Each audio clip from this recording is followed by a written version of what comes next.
नमस्कार दोस्तों, मैं आपसे मिलने आ गई। मुझे आपसे मिलना बहुत अच्छा लगता है। आशा है आप सब लोग सकुशल होंगे, है ना।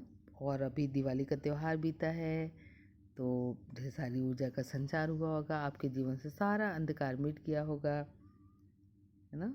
और नई ऊर्जा के साथ में आपने सारे त्यौहार को मनाया होगा। भैया दूज का त्यौहार, छोटी दिवाली, बड़ी दिवाली, भैया दूज, सब कुछ मनाया होगा आपने। और ढेर सारे पैसे खर्च हुए होंगे, ढेर सारे लोगों से मिलना जुलना हुआ होगा, आना जाना हुआ होगा। पहले हम कैसे त्यौहार मनाते थे और अब कैसे मनाते हैं? पहले थोड़ा सा दिखावा कम था, अब थोड़ा दिखावा ज़्यादा है। अब हमारे पैसे भी ज़्यादा खर्च होते हैं। इन्हीं भावों को मैंने अपने शब्दों में पिरोने की कोशिश की है।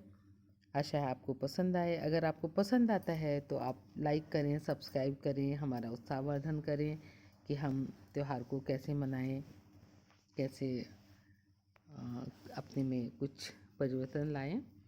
पहले हम क्या करते थे कि पहले सारा काम ज़्यादातर हम खुद ही करते थे, तथा ना होने पर पे दूसरों से हम हेल्प लेते थे, क्योंकि संयुक्त परिवार होता था, सब लोग एक साथ रहते थे, तो सब लोग मिल कर के काम कर लिया करते थे। पहले दिवाली के त्यौहार में पेंट का चलन नहीं था, बल्कि चूने से पुताई होती थी घरों में। चूने से पुताई होने पर मच्छर मक्खी ख़त्म हो जाते थे, मकड़ी का जाला कम लगता था। तो हम क्या करते थे, 15 दिन पहले दिवाली मनाने में जुट जाते।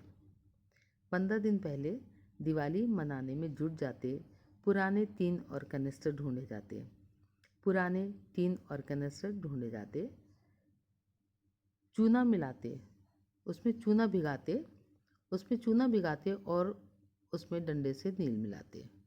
चूना भिगाते और उसमें डंडे से नील मिलाते, क्योंकि नील मिलाने से थोड़ी सी सफ़ेदी में चमक आ जाती थी, जो कि अच्छी लगती थी। तो इस वजह से बांस की सीढ़ी ढूंढते, ना मिलने पर पड़ोसी के घर से उठा लाते। कभी कभी होता था कि भाई बांस की सीढ़ी मांगने के लिए गई है या टूट गई है, तो हम पड़ोस से भी उठा लाते थे, ताऊ ताई जी के घर से। मूंज की कूची से पुताई करते, हाथ में तेल लगाते और पुताई में जुट जाते। हाथ में तेल लगाते और पुताई में जुट जाते। मूंज की कूची होती थी, कोई ब्रश नहीं होता था जिससे पेंट किया जाता था। कोने कोने की सफाई करते, कोने कोने की सफाई करते, कूड़ा कचरा और चिरकुट बाहर फेंकते, क्योंकि साल भर में जाने के थे शीशी बोतल और डिब्बा डिब्बी सब इकट्ठा हो जाता था, तो वो सब बाहर फेंक दिया जाता था। ताजे गोबर और पिरोड़ी मिट्टी से आंगन लीपते। ताजे गोबर और पिरोड़ी मिट्टी से आंगन लीपते। पिरोड़ी मिट्टी जो पीली पीली मिट्टी आजकल लोग चेहरे में लगाते हैं, उसको कहते हैं। ताजे गोबर और पिरोड़ी मिट्टी से आंगन लीपते और आटे से चौक पूरते। जो अब अल्पना रंगोली जिसको कहते हैं, उसका काम हम लोग आटे से करते थे। कहीं कहीं पे चावल को भिगा करके उससे अल्पना बनाई जाती थी, जिसको अल्पना कहेंगे। ऐपन, ऐपन कहलाता था वो, ऐपन बनाते थे। तो और उसके बाद हम क्या कहते थे, गणेश लक्ष्मी को स्थापित करते और माटी का दिया जलाते। गणेश लक्ष्मी को स्थापित करते और माटी का दिया जलाते। फिर उसके बाद हम क्या करते थे, उनका आवाहन करते थे उन लोगों को ना। फिर लावा लाई और चीनी की मिठाई, लावा लाई और चीनी की मिठाई और बिना औपचारिकता के सबको जाति खिलाई। लावा लाई और चीनी की मिठाई बिना औपचारिकता के सबको जाति खिलाई, क्योंकि ये ड्राई फ्रूट्स और ये काजू कतली है, ये बर्फ़ी है, इसकी ज़रूरत नहीं थी तब। लोग प्रेम से जो भी घर में होता था उसको खिलाते थे। कैलोरी भी नहीं होती थी। आजकल आती तो है ड्राई फ्रूट्स और मिठाइयाँ, लेकिन लोग कहते हैं अरे बहुत कैलोरी है, हम नहीं खाएंगे। चीनी की मिठाई में ज़रूर कैलोरी रहती होगी, लेकिन और लावा लाई में तो कैलोरी उतनी होती नहीं है ना। उसका हम क्या करते थे, उन लोग का जब आह्वान करते थे, दसों दिशाओं से अष्टलक्ष्मी का आह्वान करते थे। दसों दिशाओं से अष्टलक्ष्मी पधारो अंगनवा, दसों दिशाओं से अष्टलक्ष्मी पधारो अंगनवा, रिद्धि सहित रिद्धि सिद्धि शुभ लाभ सहित गणपति पधारो भवनवा। इस तरह से आह्वान करते थे गणेश लक्ष्मी का। और उसके बाद रोली चंदन और पुष्पदीप से उनका हम पूजा और अर्चना करते थे, गणेश जी का और लक्ष्मी जी का।